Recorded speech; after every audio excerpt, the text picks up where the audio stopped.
Alam niyo ba yung pakiramdam na may isang taong naging mundo mo? Virtually? Ganyan yung nangyari sa akin.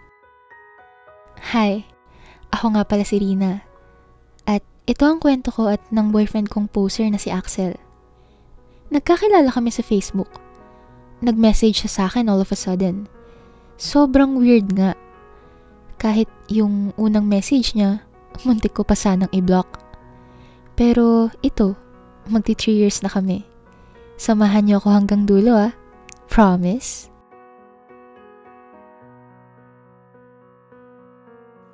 Hello, Miss Beautiful. Weird naman nito. Miss Beautiful? What the hell? Do I know you? Ako to. Huh? Sino? Ako to, yung kukumpleto ng buhay mo. Sobrang baduy naman. Ha ha ha. Not even funny. Corny mo. So that's how we started. Nag-umpisa sa isang chat na nauwi sa araw-araw na pag-uusap.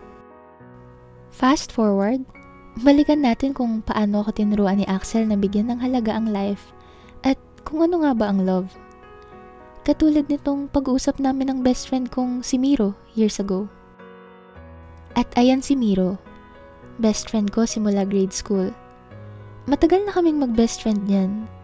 Minsan nga, napagkakamalan pa kaming magjowa. Ew, asa.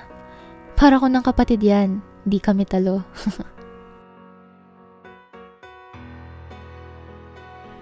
Naniniwala akong may mga love story na parang pang K-drama. Yung tipong mala fairy tale. Kumbaga, perfect. At ang akin, well, hindi siya fairy tale. Pero perfect pa rin, at least for me.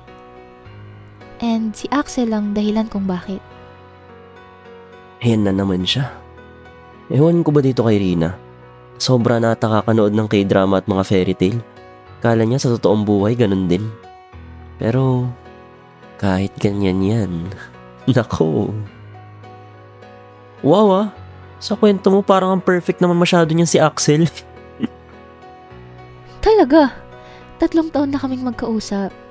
Hindi lang basta chat-chat, kundi gabi-gabing kwentuhan, tawanan, at iyakan. Wala talaga siyang mintis. Kahit anong mangyari, kahit gaano ka-random, laging nandyan si Axel. Kahit kailan hindi niya ako iniwan. Siya ang taong nakakakilala sa akin ng higit pa sa sarili ko, kahit pa hindi ko pa nakikita kahit kailan sa personal. Funny, isn't it? Ako, di ko rin naman siya iniwan ah. Lagi rin naman ako nandito para sa kanya. Natawa ako sa isip ko. Paano kaya kung malaman ni Rina na ako at si Axel ay iisa lang? Yeah, right. Ang daldal mo talaga. So, tell me, when can I meet him? Hindi ko pa nga siya nakikita ng personal, diba? Uunahan mo pa ako? Hindi mo pa na-meet?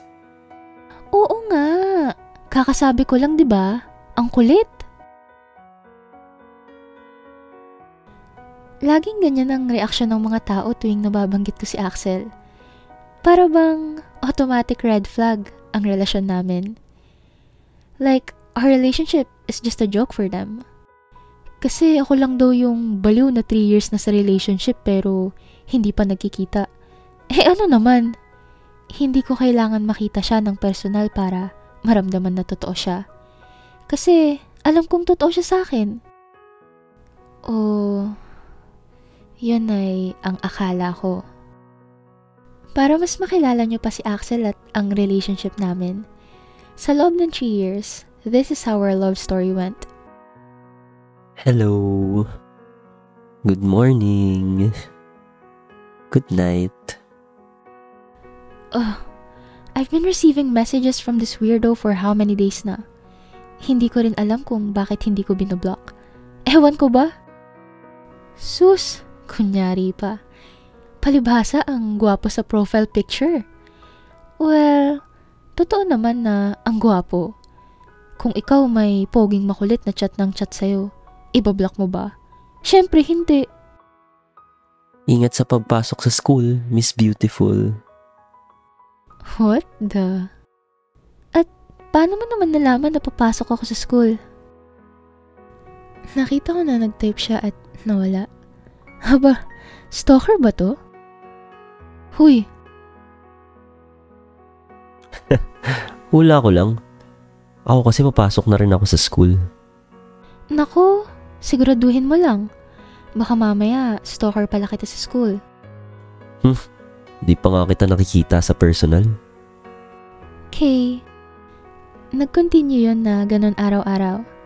Mag-chat siya na ingat ako or good morning kahit hindi ako nagre-reply. Okay, sige na. Minsan nire-replyan ko. Cute kasi. Ewan ko ba? Parang yung message na nga niya yung kumukumpleto ng buhay ko eh. Tuwing umaga, message niya agad check ko.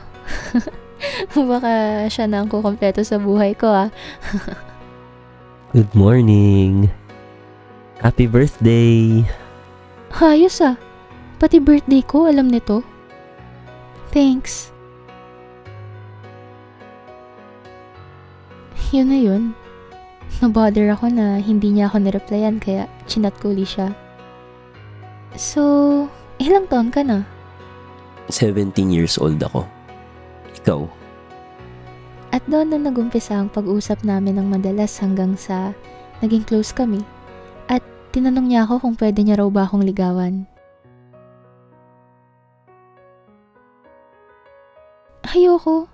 Hindi ako nagpapaligaw sa stranger at lalo na sa taong hindi ko pa nakikita sa personal. Natawa ako.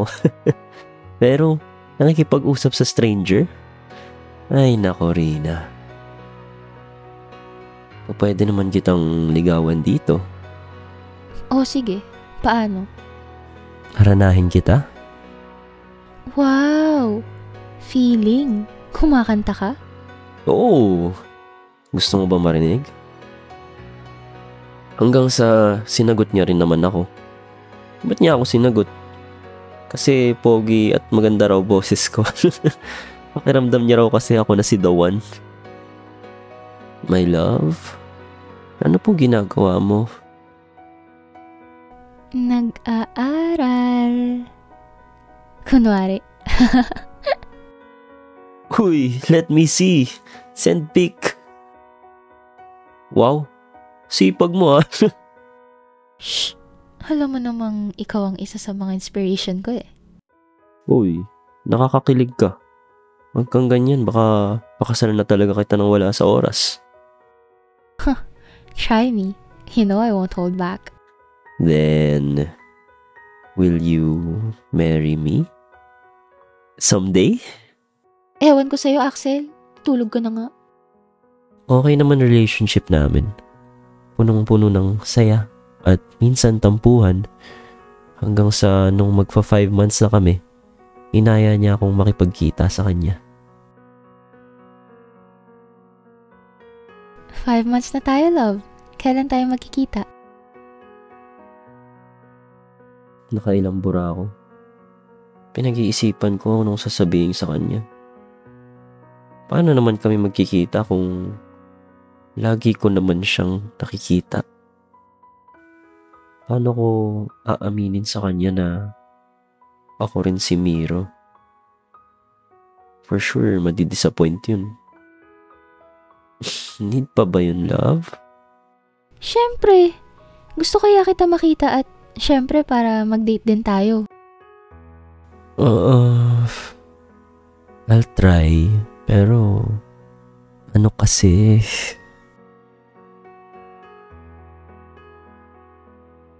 Gusto mo ba makita yung next part? Click mo lang yung join sa tabi ng subscribe.